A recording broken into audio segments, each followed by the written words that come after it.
But people in LA are so mean and judgmental about people they know taking the bus. God forbid you're a grown-up and you get seen on the bus. Like in most cities, right, it's a form of transportation. In LA, it's a disease. It's like, hey man, you hear about Fred? Dude! Oh my God, I heard he's on the bus. He was a good guy. I don't know why God lets it happen. I don't think there is a God. Dude, I hear you, man. You gonna go hang out with him? No way, man. I'm not going near him. I don't want to catch the bus. This shit's contagious. You know what's fun, especially in LA, man? Get advice, life advice, from your really rich friends. It's awesome. Because people say stuff to me like this. Oh, you should move to Santa Monica. Yeah, why don't you move to Santa Monica? I live in Santa Monica. Yeah, there's a studio right next door to me. It's only $2,000. Yeah, it's the size of a cabinet box. Yeah, move to Santa Monica. Why don't you move here? Just get rid of your apartment. Yeah, we have a breeze. Do you like a breeze? I like a breeze. That's why I live here. You like a breeze? I'm like, well, I like a breeze too. That's why I have a fan in my apartment in Van Nuys. 3 speeds. $16 at Home Depot. But you should get a Prius. Buy a Prius. Why would you drive anything but a Prius? I drive a Prius. It's only $38,000. You know, without a radio. Get a Prius. You know, get a Prius. They use very little gas. I'm like, well, my car uses very little gas too, because I take the bus. What's that weird hobby that you do all the time when I call you and I want to hang out and you can't get together? You know, you can't go to Nordstrom or Fred Siegel Cafe with me. You mean my job?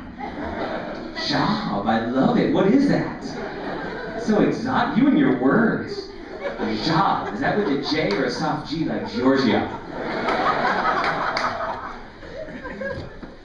So, you know, I'm trying to do the entertainment thing, the entertainment game, right? And it's a comparison game. I realize that. Like, you got to know who you look like. And I realize, I'm not just, guys, I'm not trying to brag or anything, I don't have an ego, but I kind of look like a young Jeffrey Rush with a sprinkling of Ben Affleck. Just 2% Affleck, mostly Rush. When they say that to me, I say, thank you, I appreciate that. Are you sure I couldn't be Ben Affleck with a sprinkling of Jeffrey Rush? It's going to be like, turn that recipe upside down. And I said that recently at a club. A dude gets up in the back and he's like, hey man, screw you. And that guy was Jeffrey Rush. Yeah, well, I was right. Front row. So, tell you guys where I'm at in life and stuff. You know, I'm over 40. I don't have health insurance, and my car is missing a rear windshield. Yeah, these could be the best goddamn years of my life. Right? Because this is when magic happens, man. This is freedom.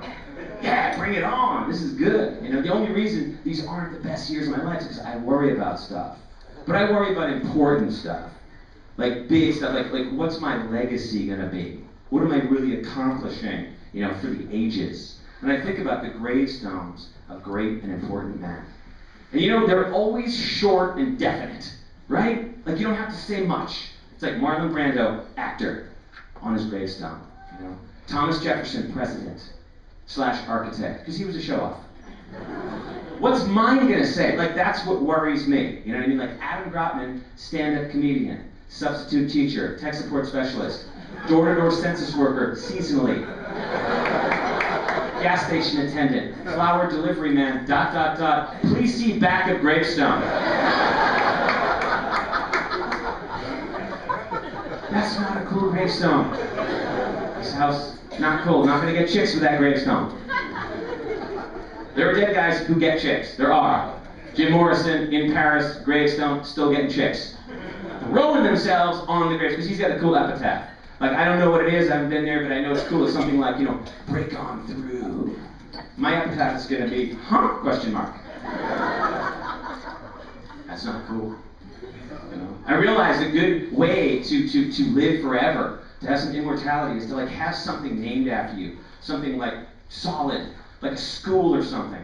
You go around, schools are all named after famous, important guys from the past.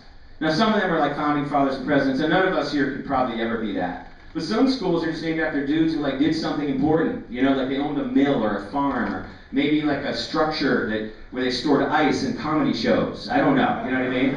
And they had a school named after you. And I figured like maybe I could do that. Like I could have, maybe if I do everything right the rest of my life, I could have a school named after me. But I gotta be honest, it's gonna be a shitty school. Maybe like driving through a town, like, what's that? What's that weird school building right there? Oh, that is the Gropman School for the Remedial Criminally Insane who shit themselves.